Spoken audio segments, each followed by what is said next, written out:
E você falou que acabou almoçando agora há pouco aqui, né? Foi picanha, né? Que você falou? Picanha do Lula? Pelo menos na hora do almoço aqui da CPMI, o Lula pagou picanha pra alguém, né? É verdade? Ficaria em silêncio. Dá um sorrisinho se for verdade.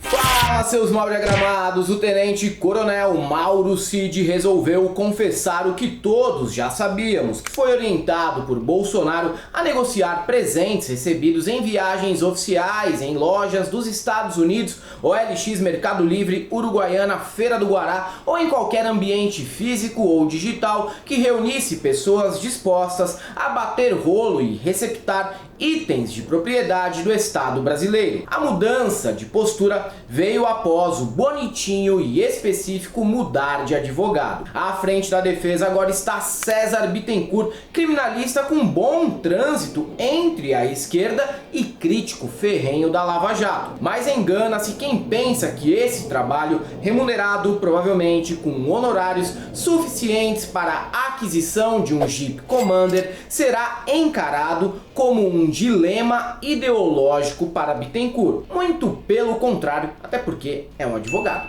Em entrevista à revista Veja desta semana, ele deixa claro que a linha de defesa consiste em fazer Cid assumir a participação no crime, ao mesmo tempo em que o tenente-coronel irá insistir que só atuou dessa maneira por receber ordens do então mandatário do país. Dessa forma, um advogado de esquerda acelera o processo de prisão do mito por meio da confissão de um milico. Ninguém poderia imaginar esse desfecho, mas o roteirista do Brasil é um fanático por realismo fantástico. Cid teria mudado a postura de segurar a bucha pelo Bolsonaro por dois motivos. Primeiro, porque viu seu pai, Lorena Cid, ser implicado no caso quando descobriram que ele atuava com o filho no desvio de muambas e repasse de pagamentos. E segundo, porque já está preso há 3 meses, distante da família, de amigos e sem acesso às sagradas caipirinhas com churrasco dos fins de semana.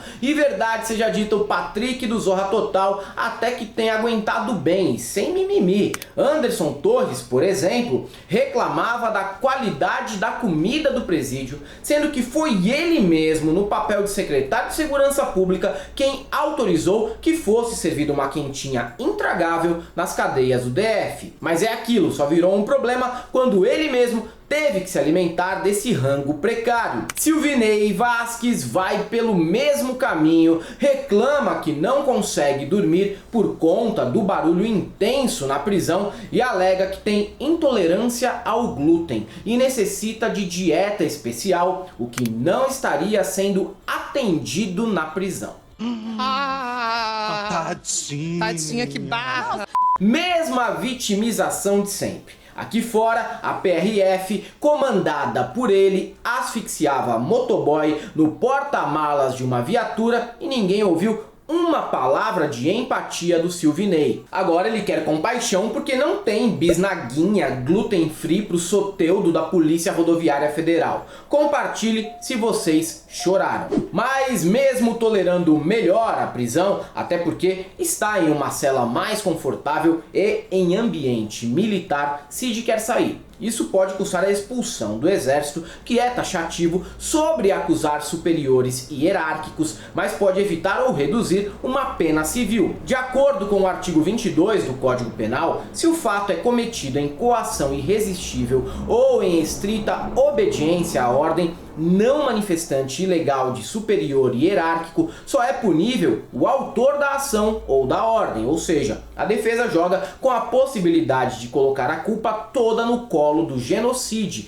que deve estar acordando às 4 da manhã para pelo menos garantir que terá tomado café e banho antes da Polícia Federal bater a sua porta. Toque, toque, toque.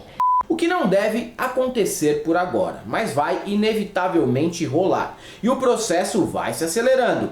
Além do caso das joias, Cid pretende confessar que falsificou as carteiras de vacinação do casal presidencial, a dele e a da esposa, para entrar nos Estados Unidos. Inclusive, ele está preso há 3 meses por falsificar carteiras de vacinação e não por ser camelô de artigos de luxo.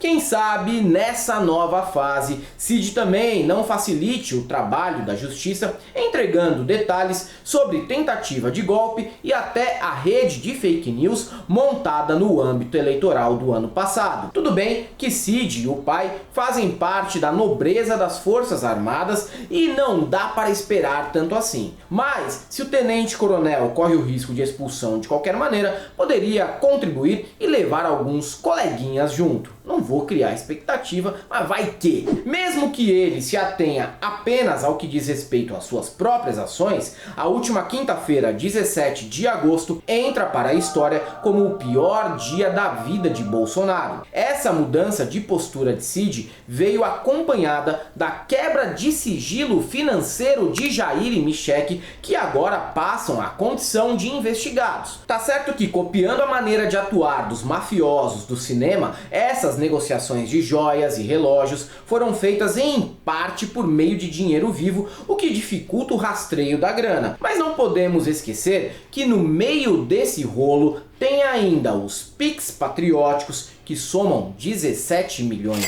E não se pode descartar ainda o depoimento de Walter Delgatti para a CPMI dos atos golpistas. O hacker de Araraquara confirmou que foi contratado por Carla Zambelli e recebido por Bolsonaro. O presidente disse que era uma ordem dele e eu fui levado até o ministério pela porta do fundo. É um portão grande atrás, eu entrei com o carro lá e já desci no elevador. Eu tomei o café da manhã com ele e a conversa, ela foi essa. Ele me disse que eu estaria salvando o Brasil. Inclusive, a ideia ali era que eu receberia um indulto do presidente. O presidente queria testar a segurança das urnas e envolveu o Ministério da Defesa, então, sob o comando do general Paulo Sérgio Nogueira. Delgatti alega, entre outras coisas, que foi pedido um relatório sobre as urnas eletrônicas e um grampo do Xandão. Ele disse no telefonema que esse grampo foi realizado por agentes de outro país, ele me disse. Não sei se é verdade, se realmente aconteceu o grampo, porque eu não tive acesso a ele. E disse que em troca eu teria o prometido indulto. E ele ainda disse assim, ó, se caso alguém te prender, eu mando prender o juiz. Ele usou essa frase. Não, eu não entendi. Ele disse assim, fique tranquilo, se caso algum juiz te prender, eu mando prender o juiz. E deu risada. Também queriam meter o hacker em cima de um trio elétrico para que ele provasse que as urnas poderiam ser fraudadas. Isso, no entanto, seria feito através de uma farsa. Eles pegariam uma urna eletrônica na OAB e simulariam que o voto para o 22 do Bolsonaro era transferido para o 13 do Lula. Esse processo seria de programação fake e exibido em um telão. E a segunda ideia era, no dia 7 de setembro, eles pegarem uma urna emprestada da OAB, acredito, que eu colocasse um aplicativo meu lá e mostrasse à população que é possível apertar um voto e sair outro. Eles queriam que eu fizesse um código-fonte meu, não o oficial do TSE, e nesse código-fonte eu inserisse essas linhas que eles chamam de código malicioso, porque ele tem como finalidade enganar. E lamento que a ideia não foi levada adiante, pois seria um dos pontos altos da história deste país. Parece tudo muito absurdo, tanto que hoje, 18 de agosto, Delgatti dará depoimento à Polícia Federal para esclarecer algumas contradições do depoimento à CPI. Seja como for, eu digo sem moralismo algum que esse sujeito já é a figura contemporânea brasileira que eu mais aprecio. E não exagero. Uma forma de mostrar a fragilidade seria o quê? Eu invadindo e despachando, como se fosse um ministro, com o token dele, a assinatura dele, um mandado de prisão contra ele mesmo. Inclusive, no final, eu falo, publique-se, intime-se e faça o L. É verdade. Trata-se de um personagem inusitado e inesperado para mudar os rumos da nossa história por mais de uma vez. A primeira ao acessar o computador de um procurador vacilão que não deslogava do Telegram e consequentemente descobrir que esse senhor, que atende pelo nome de Deltan Dallagnol, não sei se vocês lembram, combinava sentenças com Sérgio Moro. Quantas pessoas foram vítimas do estelionato que o senhor praticou? Relembrando que eu fui vítima de uma perseguição em Araraquara, inclusive equiparada à perseguição que Vossa Excelência fez com o presidente Lula, integrantes do PT, e ressaltando que eu li as conversas de Vossa Excelência e li a parte privada e posso dizer que o senhor é um criminoso contumaz. Cometeu diversas irregularidades e crimes, que inclusive eu cheguei às conversas de Vossa Excelência com o então procurador Dallagnol, e essas conversas elas foram chanceladas pelo STF e são utilizadas até hoje para anular condenações de pessoas inocentes. Depois, ao ser contratado por Carla Zambelli para tentar reverter o resultado das eleições de 2022, acabou acumulando histórias comprobatórias do quanto essa turma era não só mau caráter, como também obtusa e desvairada. Espero que tenha muita prova em áudio, vídeo e texto para enriquecer ainda mais esse roteiro e entrar para a história como o homem que ajudou a libertar Lula, derreteu a imagem pública do Moro e da Lava Jato e levou o Bolsonaro para a cadeia. Eu não me importo em que lado ideológico ele está, e nem mesmo se Delgatti é um agente triplo recrutado pela CIA numa lan house do interior, enquanto estava apenas exercendo seu direito de ser um ruivo calvo e golpista no calor infernal de Araraquara. É uma pena que a vida, às vezes, prejudique um talento natural como o do senhor.